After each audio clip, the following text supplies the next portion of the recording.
Hi, my name is Robert Schlide, Chief of Police for Shelby Township. Welcome to Straight Talk.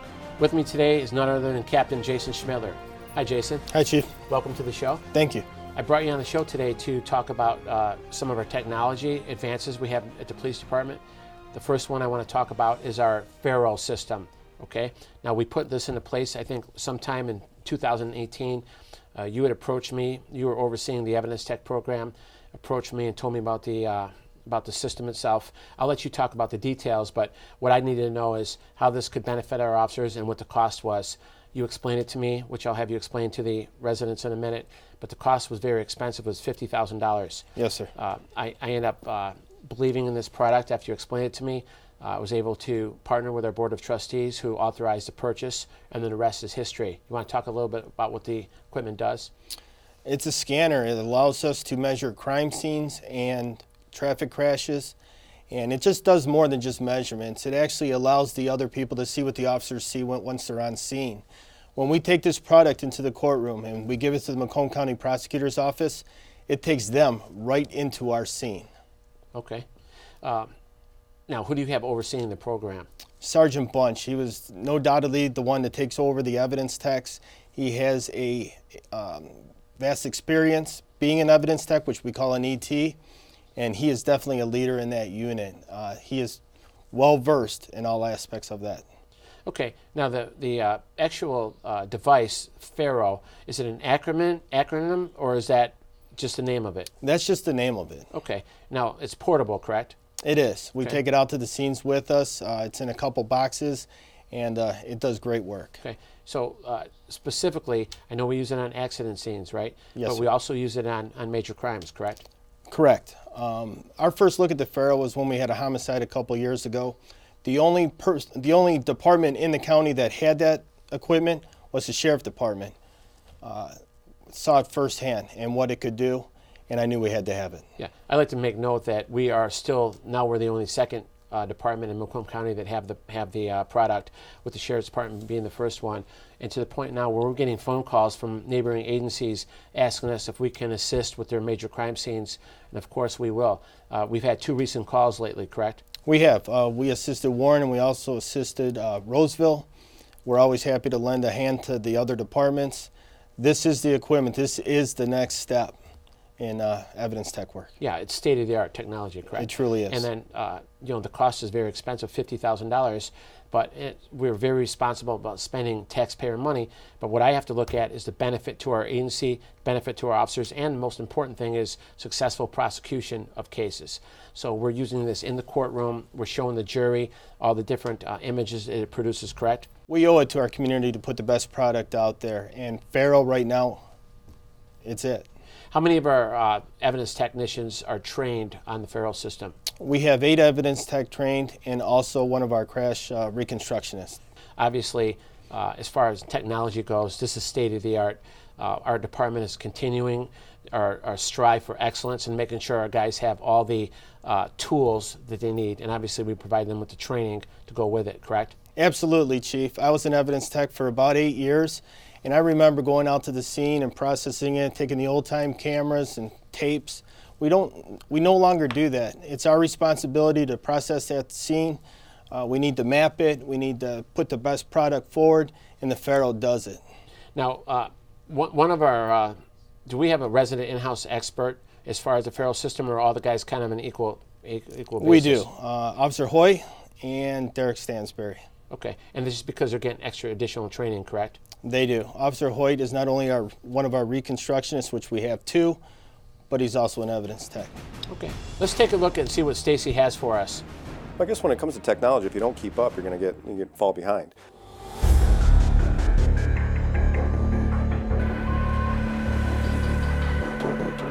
Faro is a company that produces, among other things, a 3D scanner, but they have different types of products that are measurement devices.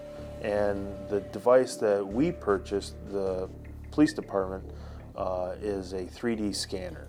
The way Faro works is it goes out there and it shoots a bunch of photographs, and it puts it into something like a virtual room that gives us the ability to take measurements even after we leave the scene. So if there's something we might have missed, We can go back out, we can open the program up, measure from point to point or for vehicles, for certain scenes, indoor, outdoor. The Faro 3D scanner can be used for any number of things. What we in particular use it for at the police department, right now we use it for documenting crime scenes and crash scenes so that the evidence is documented, but also it's measured.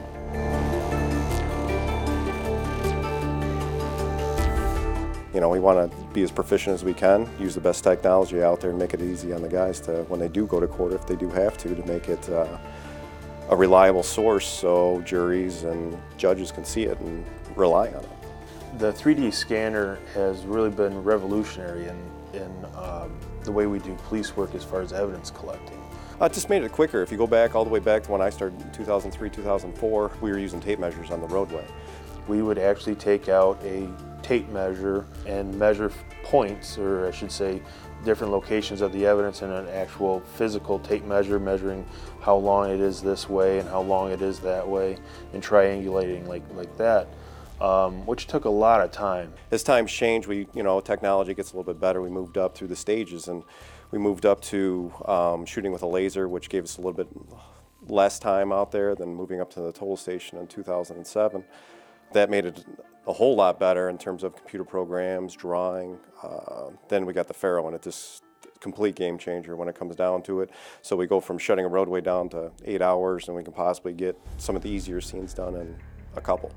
And manpower as well, where it would take 3, 4 officers sometimes to either do the taping and the measurements, and then when we progress to the total station, it would take a minimum of 3 officers to do that, sometimes 4 depending on what the circumstances were. That's 4 officers. Now you can literally do it with 1 officer. That's a huge savings to us as far as manpower, that we can allocate those other officers to take other calls and do other things, so we're not all tied up at the scene.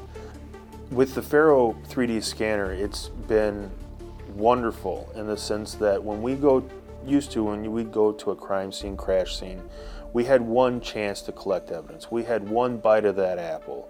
And we had to make sure we did a very, very thorough investigation, took our time, made sure everything was documented perfectly, and just, it was very, very time consuming because, like I said, we only got one chance at it.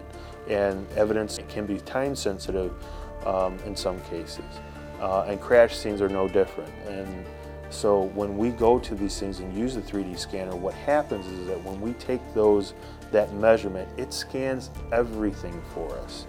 So what it does is it saves it for us so that when we're actually looking at it, we're looking at it in real time when we were there at the scene.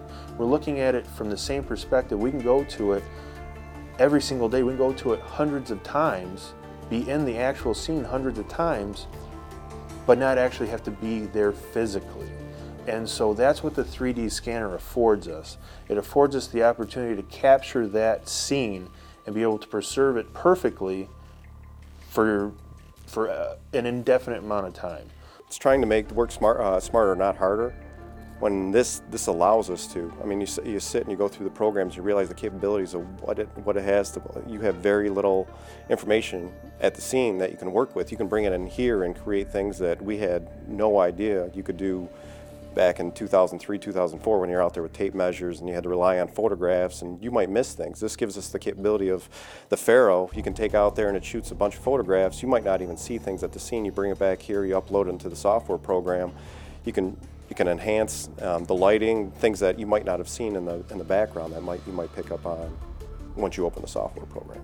So much more efficient, so much more clean and trustworthy now, where you don't have to go back maybe 2 or 3 times to a scene because it gives you things that you might have missed in the first place that you had no idea that you even needed. As you can see from the footage provided by Stacy, that our police department is committed to excellence, providing our officers with the best possible equipment that they can use on a daily basis to represent and to protect our citizens. Captain Schmiller, another piece of equipment we bought recently is called TrueNarc. I think we paid around $25,000 for this. I know that we're one of the only departments in the county that has it. You want to talk a little bit about it and tell the residents what it is? TruNarc's a great piece of equipment. It's a laser. It allows us to test for controlled substances. No longer do we have to take a sample out of the package, put it into something else, and then mix chemicals and then wait for a reaction.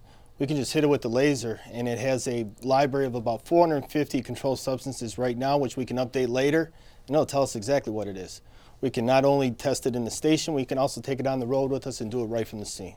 One of the things when I went to the Board of Trustees after you convinced me we need this product was supervisor wanted to know, what do we need this for? Why are we spending this kind of money? I explained to him, when we arrest somebody for drugs nowadays, we have to release them till the lab comes back. So we'd have to send them right out the door no matter what would happen. Well, this is kind of a game changer because now we'll get definitive results we can provide for the prosecutor's office, and he can just make a decision with the judge to charge him right then and there, correct? Correct. We needed a presumptive test. We needed to change the way we process those substances.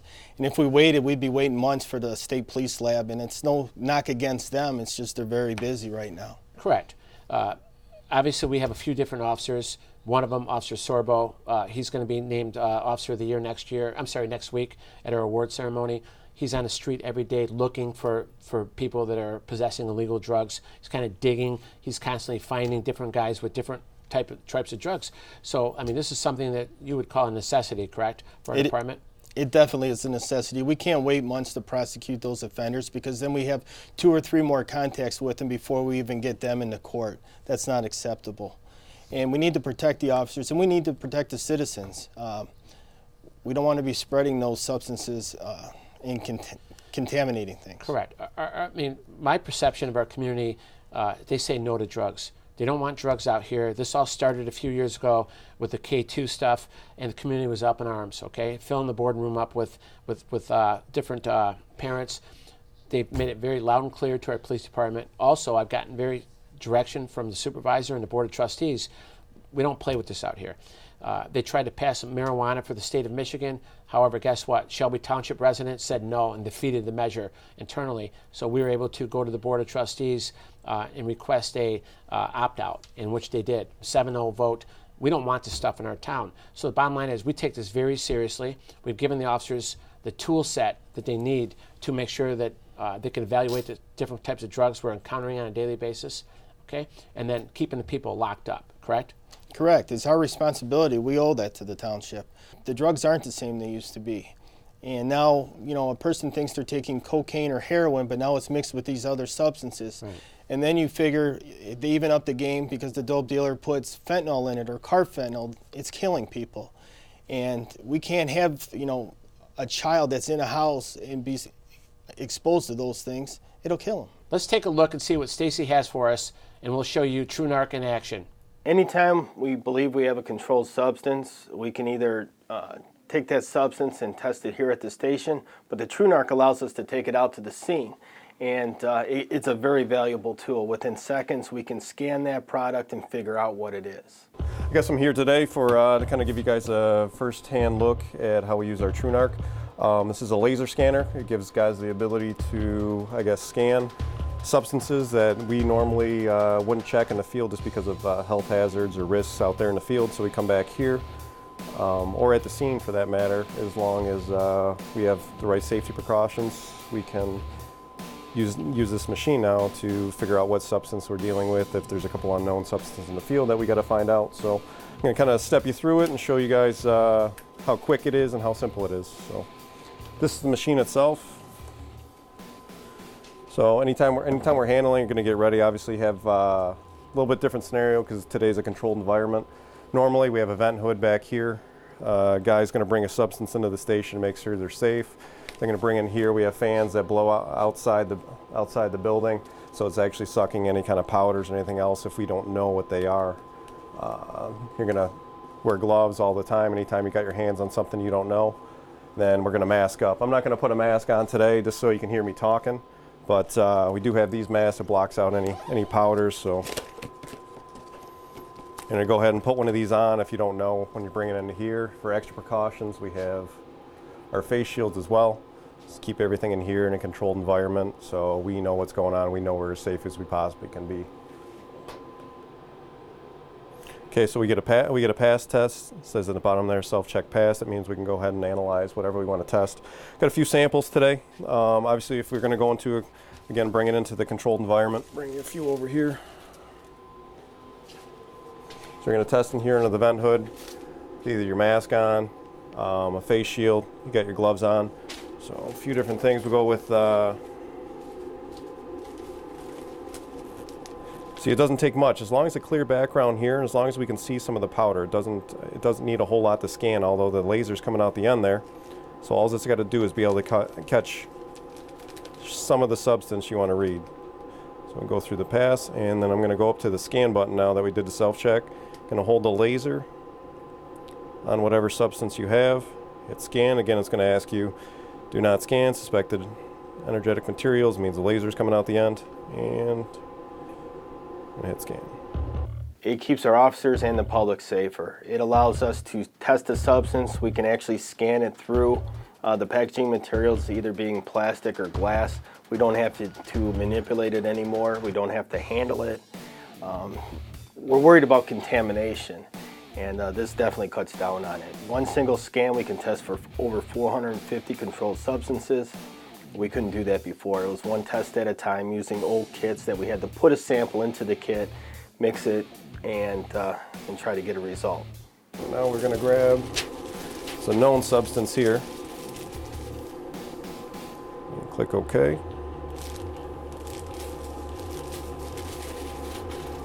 A portion of that.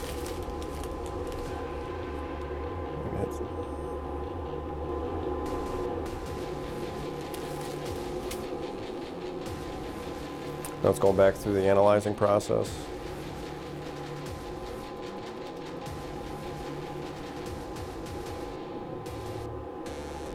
So it comes back clear. This means there's no health risks. And it just puts on the bottom there, confection of sugar.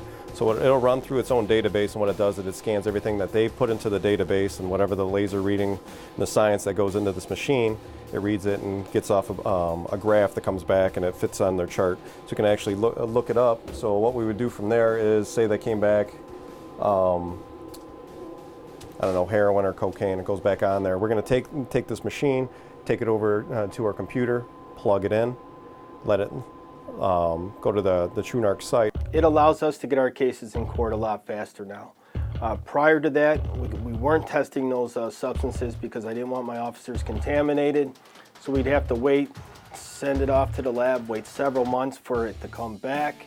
At that point, then we'd go for our warrants.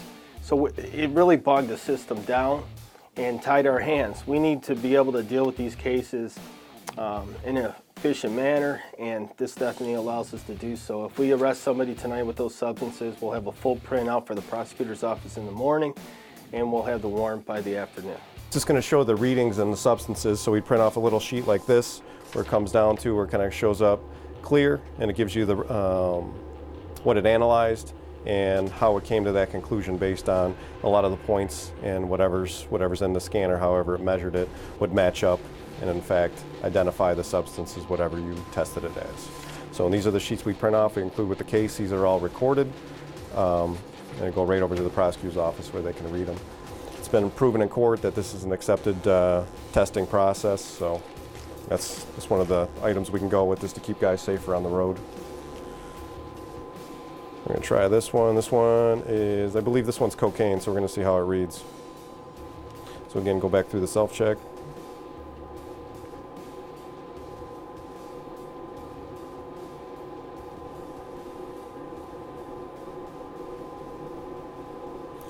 Get passed.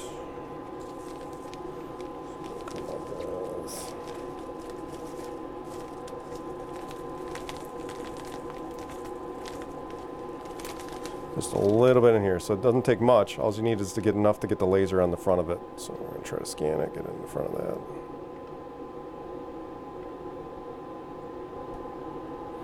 Okay, scan it, now it's just analyzing.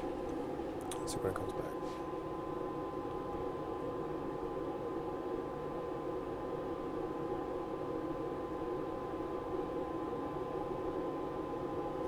This one, this came back cocaine based.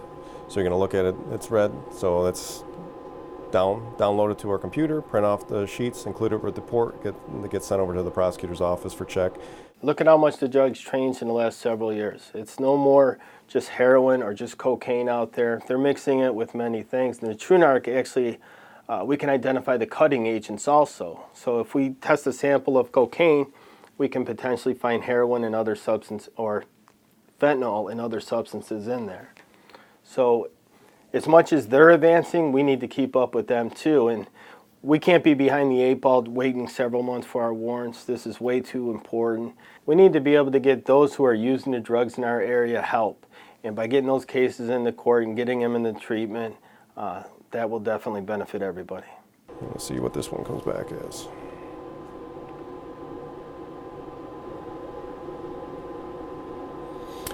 The reason why it takes longer on some of them just means it could be trying to read different types of substance inside. Again, kind of a red flag for you. If it takes a little bit longer, there might be either your scan's not going very well, or there could be multiple things that the laser's trying to pick up on and doesn't quite know how to identify it. Okay, this one comes back red with MDMA. If you don't know what MDMA, there is it comes back with a list of all the test list on here, everything that's inputted into their library of everything they've scanned in here that the machine is downloaded with. On here it comes with a list, so you kind of go through, look up. This is all alphabeticalized. Got MDMA on back on here. It showed up red. Go back to your code up in front here. Go look, find MDMA. Comes back as heroin.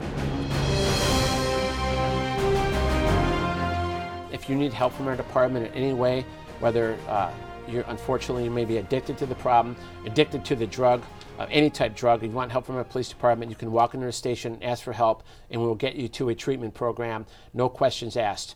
I want to make sure you're aware of that. And then the second thing is, message to our residents, we're on the front lines for you on a daily basis, on an hourly basis, doing everything we possibly can to keep your community and neighborhood safe.